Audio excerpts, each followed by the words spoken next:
أعوذ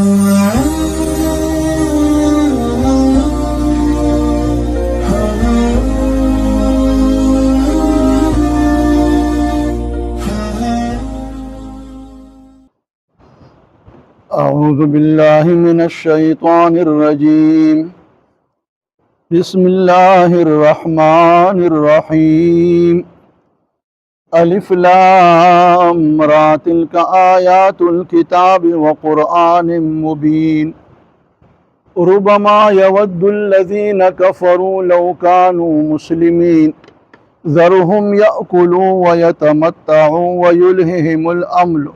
فسوف يعلمون وما أهلكنا من قرية إلا ولها كتاب معلوم ما تسبق من أمة أجلها وما يستأخرون سبحانك لا علم لنا إلا ما علمتنا إنك أنت العليم الحكيم. د دې سورت مبارک نوم دی سورت الحجر، او دا الحجر وتا د دې وجنه هم ویلی شي چې په دې سورت مبارک کې په یو آیت کې د حجر لفظ راغلی دی، او د حجر اگر چې په نور سورتونو کې هم ذکر راغلی دی، علماء فرمایي چې د سورت لپاره یو نوم چې کم تجویز شي نو هغه په نورو سورتونو کې هغه الفاظ راغلي وي نو د دې لپاره منافي نه ګرځي. پس د حجر معنی دا منع کولو ته ویلی شي،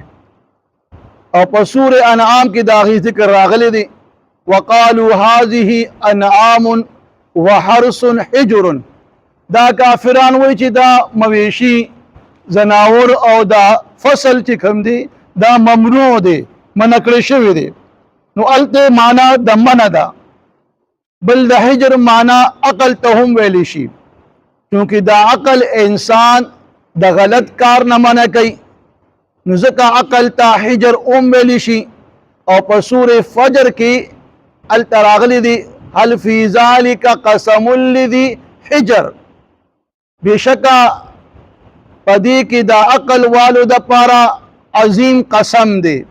نو الته د حجر معنا عقل دی، په سورې انعام کې چې کوم دی د حجر معنا ممنوع دی. او دلته بعض علما فرمایي چې کوم مکانونه کوم کورونه د کارونه جوړ شوي هغې ته هم حجر ویلی شي. نو چونکې د سمودیانو د آبادۍ هغې په غرونو کې کاڼي تراش کړي وو او غرونو کې ځان له مکانات جوړ کړي وو، نو د سمودیانو آبادۍ ته هم حجر ویلی شي. او بیا د دغه سمودیانو باره کې چې دا داسې قوم چې بت پرستو، الله د دوی د هدایت دپاره صالح علیه السلام راولېږه، دوی د هغه نه فرمایشي معجزې مطالبه وکړه، هغه چې کوم دی الله ته سوال وکړو او د دې د فرمایش مطابق هغه معجزه چې د ګټ نه اوښه راووتله، او بیا چې کوم دی دوی د هغه اوښې بې احترامي وکړه، هغې چې کوم دی شله کړه او هغې بیا قتل کړه. نو الله دوی باندې بیا عذاب راوستو او په چغه باندې دا قوم هلاک او تباه شو. نو دا حجر د سمودیانو دا علاقه دا د شام او د وادي القرا درمیان یو علاقه ده، یا بعضې وایي چې د مدینې او د شام درمیان یو علاقه ده چې هلته به سمودیان اوسېدل او په غرونو کې چې کوم دی ځان له کورونه جوړ کړي او بت پرستي به یې کوله. د الله پیغمبر به صحابه کرامو ته وفرمایل چې کله د الله پیغمبر غزوه تبوک ته تو نو په لاره کې دا موقع راغی، نو د الله پیغمبر صحابه کرامو ته وفرمایل چې یو خو تاسو چې کوم دی د معجزاتو او د الله د قدرت نخو سوالونه مه کوئ، ځکه نه ستاسو نه مخکې یو قوم سمودیانو چې کوم دی د خپل پیغمبر نه د معجزې مطالبه وکړه،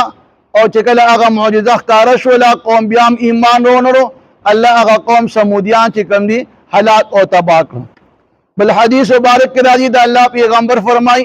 چې په کومه علاقه باندې تاسو تیریږئ او په هغې باندې مخکې نه عذاب راغلی وي، نو په دغه علاقه په داسې حال کې تیریږئ چې تاسو جاړئ، که جلا نشئ کولی نو بیا په دغه علاقې باندې مزئ، ورنا تاسو باندې به هم عذاب راشي. د الله پیغمبر چې کله غزوه تبوک ته تو نو په لاره کې چې کوم دي چې کله دا علاقه رااله نو صحابه کرامو د دغه علاقې کې د کوی نه اوبه راویستلې. هغه اوبه چې کوم دي په هغې باندې اوړه واغږل. د الله پیغمبر ته چې کله معلومه شوله وی فرمایل چې دا اوبه هم توی کړئ او دا اوړه چې کوم دي دا اوښانو ته واچوئ چې هغوی وخوري او تاسو دا مسکئ او مه خورئ. او بیا وفرمایل چې کوم کوی کې دا اوښې چې کوم د کوم کوی نه اوبه څښلې د هغې نه ځان نه اوبه راواخلې. په بهرحال دا حجر چې کوم دی دا د سمودیانو آبادې بستې ته هم ویلی شي. دا صورت چې کوم دی دا مکی دی، په مکه معظمه کې نازل دی او د ترتیب نزولی په لحاظ سره 54 نمبر دی، 450 او د ترتیب مصحفی په لحاظ سره 15 صورت دی. دې صورت ابتدا الله تعالی په حروف مقطعات سره کوي، الف لام را. نو علما فرمایي چې په دې کې چې کوم دي کفارو ته یو قسم چیلنج دی چې اے مشرکین او کفارو تاسو چې کوم دي دا قرآن د الله کلام نه منئ او تاسو دا وایئ چې دا کلام د انسان جوړ کړی شوی دی. نو دا کلام خو د هغه حروف سره مرکب دی چې په کوم حروف تاسو کلام کوئ. نو که فرق دا د الله کلام نه وي د انسان کلام وي نو تاسو هم داسې یو کلام جوړ کړئ د هغې چې کوم دی مثل یو آیت یا صورت پیش کړی شي هغې د دې نه عاجزه شو. الله الف لام ریم الف لام را دا حروف مقطعات په معنا باندې الله پوهیږي. تلک اشاره ده د دې قرآن مجید آیاتونو ته سورتونو ته. تلک آیات الکتاب و قرآن مبین، دا آیاتونه د کتاب او د قرآن مبین د ښکارا قرآن واضح کلام آیاتونه دي. د قرآن مبین دواړو کې چې کوم دي تنوین لاندې راغلی دی. نو علما فرمایي چې په دې کې اشاره د قرآن عظمت ته ده چې دا قرآن یو عظیم کتاب دی او دا مبین دی او ښکارا او ښکارا کوونکی دی، حق او باطل ښکارا کوونکی دی، حرام او حلال بیانوي، د ماضی واقعات بیانوي صحیح د آئنده پیشنگوئی کوي په دې کې بیان د هغې دی. دا قرآن مجید واضح کتاب دی او هر یو خبره پکې واضح او کلو بیان شوی ده. ورپسې د 14 سپارې ابتدا الله په ربما یود الذین سره کوي. رب علما فرمایي چې دا داسې لفظ دی چې دا د کمی دپاره عام طور پر استعمالیږي، قلت دپاره، او کله کله دا د کثرت دپاره هم استعمالیدی شي. دلته دا د کثرت دپاره استعمال دی چې ډېر اوقاتو کې به دا کفار تمنا کوي. ربما یود الذین کفروا لو کانوا مسلمین، ډېر کرته به تمنا خواهش کوي هغه کسان چې کافران دي چې کاش چې وي دوی مسلمانان. او د دې د مسلمانۍ دا تمنا دا په کم ټیم کې به وي. یو حدیث مبارک د ابو موسی رضی الله عنه نه روایت دی چې د الله پیغمبر فرمایل چې کله دا مشرکین کافران جهنم ته داخل شي نو دوی سره به بعضې اهل قبلې والا هم داخل شي چې کوم الله غواړي. گویا هغه ګناهګار مسلمانان چې الله هغې له عذاب ورکول غواړي هغې به هم ورسره داخل شي جهنم ته. نو دا کافران به ورته وایي چایا تاسو مسلمانان نه دی به چې ولې نه؟ نو بیا چې کوم دي ستاسو هغه مسلماني تاسو نه ولې دا عذاب لرې نه که؟ دی به چې رمونه مونږ ګناهګار یو، مونږ ګناهونه شوي دي، د هغه ګناهونو په وجه چې کوم دي مونږ په عذاب کې گرفتار یو. چې کله دا کافران دی مسلمانان دا خبرو کې چې را تاسو څنګه مسلمانان یې تاسو نه ولې عذاب دفع نه شو؟ دغه دی کې به الله حکم وکړي چې اهل قبلې والا دا د جهنم د اور نه روباسي. نو چې کله اهل قبلې والا مراد مسلمانان یادېږي، دا مسلمانان چې کله جهنم د اور نه روځي نو دغه دی کې به دا کافران تمنا کوي چې کاش چې موږ هم مسلمانان وي، چې موږ هم د دې عذاب نه خلاص شوي. بل حدیث مبارک چې کوم دی هغه دا انس رضی الله عنه نه روایت دی. فرمایي چې کله دا کافران جهنم ته داخل شي نو دې سره به چې کوم دی دا ګناهګار مسلمانان هم داخل شي. او تر هغې پورې به وي چې څوم ټایم پورې الله غوښتي وي. نو دا مشرکین کافران به دوی له عار ورکړي چېرې تاسو څنګه مسلمانان یې، تاسو خو چې کوم دی د ایمان او د ایمان خبرې مونږ کولې، مونږ ته هم چې کوم دی د ایمان دعوت هم راکولو او زمونږ د خبرو مخالفت کولو او نن چې کوم دی مونږ سره په عذاب کې هغه شان مبتلا یې. نو چې دا کافران کله ولا دا عار ورکړي نو الله به حکم چې موحدین دا د جهنم د اور نه روباسي. جهنم د اور نه چې کله دوی روزي نو دا کافران به بیا تمنا کوي چې کاش مونږ هم د جهنم د اور نه روزو. بل حسید ابو سعید خدری تعالی عنہ نه روایت دی، هغه فرمایي چې کله دا مسلمانان د کافرانو سره جهنم ته داخل شي چې کوم ګناهګار مسلمانان وي الله غي له عذاب ورکول غواړي،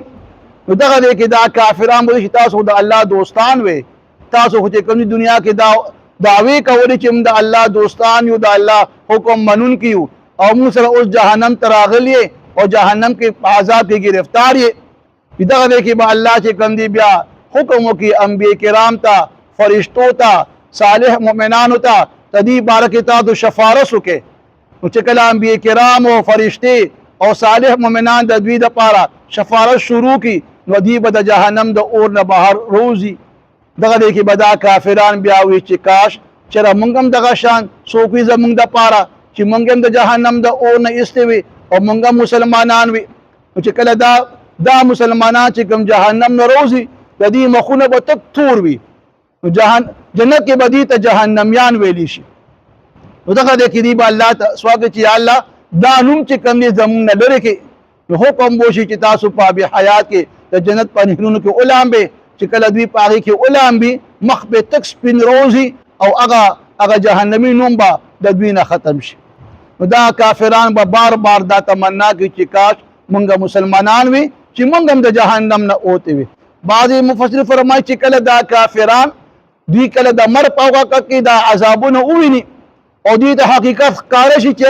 مونږ خو د خپل ژوند په هلاکت کې تیر کو، زموږ دپاره خو اوس تش عذابونه را روان دي. مونږ خو دنیا کې چې کوم دی د اسلام پورې خنداګانې کولې، مؤمنانو پورې خنداګانې کولې، د الله پیغمبر پورې خنداګانې کولې او د هغې ته چې کوم دی د هغې تکذیب کولو، او دا خو حقیقت و چې هغې کومې خبرې کولې او خو رښتیا و. چې کله دوی دا عذاب وویني نو بیا چې کاش چېرې مونږ هم دا ایمان راوړی وي او مونږ هم مسلمانان وي چې اوس د دې عذاب نه مونږ خلاص وي. نو الله ډېر کرته به دا کافران بیا بار بار تمناګانې کوي چې کاش مونږ مسلمانان وي، خو بیا دغه دی کې دا تمنا خواهش د دوی پوره کېږي نه. یا الله فرمایي خپل حبیب ته چې دا کم خلک دنیادار دیا او دنیا پسې دي، صرف د دنیا دا جون مني، د دنیا دا مزي مني، نو به پرېږده دوی ته ته بار بار تبلیغ وکړو، ته ورته خپل دعوت پیش کو، بیا هم ستا خبره نه مني، بس ذرهم پرېږده دوی یا کولو چې دوی ډېر ښه خوراکونه وکړي، چرګان دې مخوري، پولاونه هم دې وخوري او هر قسمه خوراکونه دې وکړي، څومره کولی شي ځان دې په دې دنیا کې ماړه کړي. ویتمتعوا او ډېرې فایدې دې د دنیا نه حاصل کړي، عیش و عشرت دې وکړي. ویلههم الامل او پرېږده دوی چې دوی په اوږدو امیدونو کې مشغوله پاتې شي. دوی چې کوم د دنیا دا امیدونه کوي چې ځان له چې کوم دي منصوبې جوړوي چې زه به دا کوم او دا کوم او دا کوم او دا کوم د دنیا دپاره، پرې چې دغه امیدونو کې دوی چې کوم دي پراته وي. نو فسوف یعلمون، زر دي چې دوی ته به معلومه شي چې دوی دا کوم زیات خوراکونو پسې منډې والې، د دنیا عیش و عشت پسې منډې والې او د دنیا دا لوی لوی امیدونه منصوبې ځان نه جوړولې، دوی ته بیا د دې حقیقت معلوم شي. اوس اگر چې دوی په سترګو باندې پټې دي او چې کله د مر پیالې اوس کیا نو بیا به دوی ته حقیقت معلوم شي چې مونږ خو هسې چې کوم دي ځان هلاک او تباه. اوس په دې کې بعض علما فرمایي چې ویلههم الامل، دا امیدونه مراد چې کوم دي منصوبې جوړول دي، ځان له به چې کوم دي دا شی وکم دا شی وکم دا شی وکم. نو دا منصوبې چې د الله پیغمبر او قرآن کې ممانعت راغلی دی، دا د هغه منصوبو دي، د هغه امیدونو دي چې کوم تعلق صرف د دنیا سره ساتي، چې د انسان نظر او فکر صرف دنیا پسې وي چې رب زما دا دنیا ده چې په دې کې د زما ډېرې کارخانې شي او ډېر جایداد دي شي او ډېر چې کوم دي دکانونه شي او مارکیټونه شي او دا شي یا چې کوم دي زه به دا کارونه کوم پلانکی ملک ته به ځم او پلانکی داسې چکرې به وهمه لهدا دا منصوبې چې جوړي د دنیا دپاره نو دا ممنوع دي که یو سړی داسې امیدونه منصوبې جوړی چې پای کې د آخرت دپاره دی فکرمند وي د الله پیغمبر باقاعده منصوبې جوړې کړي دي په صلح حدیبیه کې د الله پیغمبر چې کوم شرایطو چې آینده کال به موږ واپس ځو او اوس به موږ واپس لا شو دې کال آینده کال به موږ ځو مکې معظمې ته او بیا 3 ورځې به چې کوم دي هلته بیا موږ تیرو او واپس به بیا راځو دا هم یو قسمه امید دی او منصوبه ده خو دا جایز ده دا خو د نیک عمل دپاره وه دغه شان د الله پیغمبر جاسوسان لیږلي دي د دشمن علاقو ته چې لاړ شي هلته چې کوم دی د دشمن راز معلوم کې لښکر یې لیږلي دي باقاعده بیا په غزوه موته کې چې کوم دی باقاعده الله پیغمبر چې کوم دی هدایت وکړي چې اول به پلانکی چې کوم دی امیر وي چې هغه شهید شي بیا جعفر بن طیار یادي هغه به امیر شي چې هغه شهید شي بیا عبدالله بن رواحه دا ټول چې کوم یو قسمه امیدونه منصوبې دي دا هم جایز دي او چې کله فتوحات سیوا شو او مال غنیمت ډیر راغی د الله پیغمبر بیا بیان لا د یو کال چې کوم دی خوراک هم چې کوم دی ورکړي دي ذخیره چې دا ځان لواخله نو دا یو قسم چې کوم دی یو سړی چې کوم دی هغه دا وي چې رضا اعلی تعلیم حاصلوم د دې لپاره چې کوم دی د سوال نه بچ شمه د مور او پلار چې بیا ما ته خپل ملازمت ملو شي د مور او پلار درونو خويندو د خپل بال بچي کوم دی کفالت وکم نو دام منصوبه ده په دې کې هم مانعات نشته لہذا چې کوم سړی څنګه چې صحابه کرام مالدار خلق عثمان غنی عبدالرحمن بن عوف هغه د خپل مالونه تجارت کاروبار چې کولو هغه خپل مال بیا په دین په لار کې استعمالولو نو سړی چې د دنیا د حصول دی د پاره کوي او منصبې دی د پاره جوړي چې په دې بده چې کم دی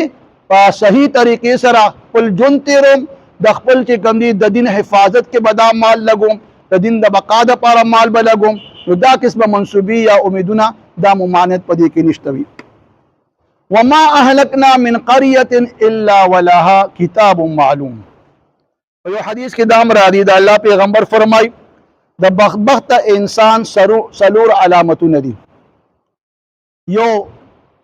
علامه دا ده چې د دې انسان د سترګې کې به اوښ کې اوچ شي او دویم علامه دا ده چې دې به چې کوم دي د دبا اوږد چې کوم دي امیدونه وي دریم چې کوم دی علامه دا ده چې دی به چې کوم دی هغه د دنیا ډېر حرص کوي او بله علامه دا ده چې دی به چې کوم دی د ده به زړه چې کوم دی سخت شي دا څلور وي د بدبخته انسان علامې دي چې سترګې به بالکل اوچې شي اوښکې به نه راځي د یرې نه دغه شان چې کوم زړه به سخت شي د دنیا حرص به سیوا شي او ورسره اوږده اوږده امیدونه خو د دنیا هغه اوږده اوږده امیدونه چې صرف دنیا دپاره وي دا د بدبخت انسان چې کوم دی علامه ده وما اهلكنا من قريه الا ولها كتاب معلوم اوس پدې کې الله تعالی د کفارو ته چې دا موجوده کفارو بدا ویل چې دا الله پیغمبر دا کوم خبرې کوي که دا رښتیا وي او موږ نه منو په موږ د اسمان عذابونه راشي او پلاکې چل وشي الله فرمایي موږ نه هلاکو یو اوسیدونکي د خلق الا ولها کتاب معلوم مگر الله چې داغي د پاره کم وقت د هلاکت معلوم دی او لیکل شوی دی په تقدیر کې چې هغه ټیم کله راشي د عذاب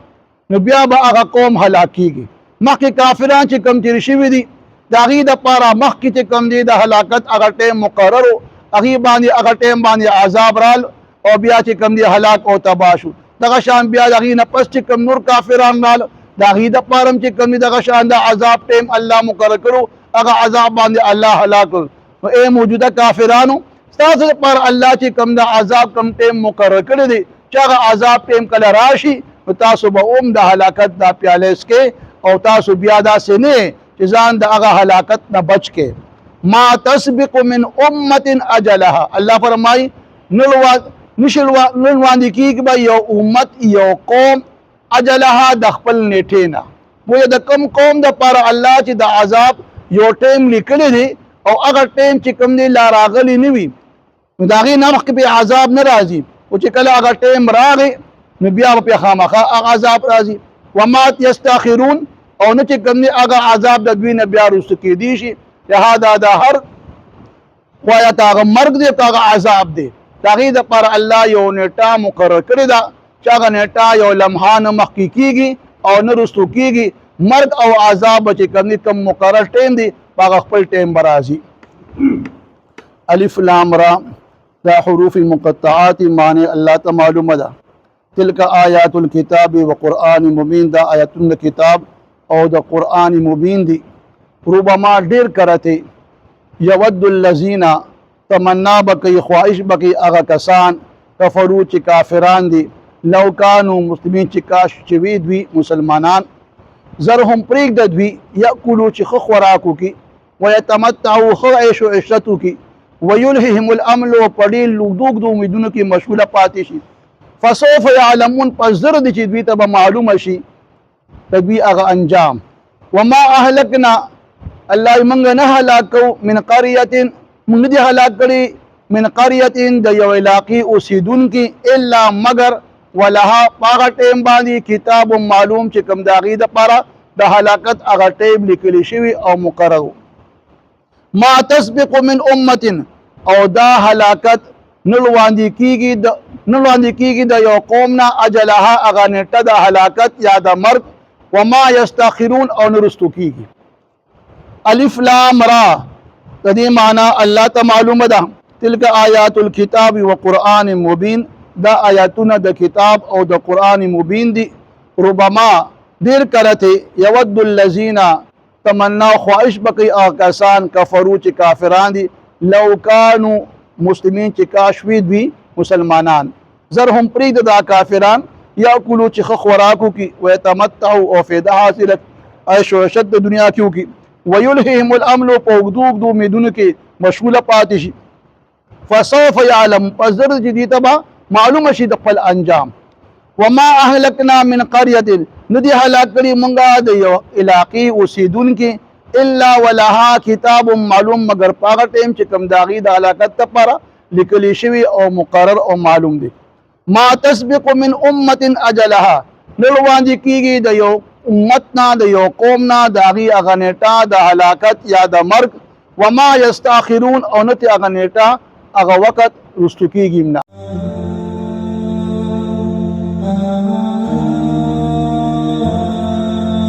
Oh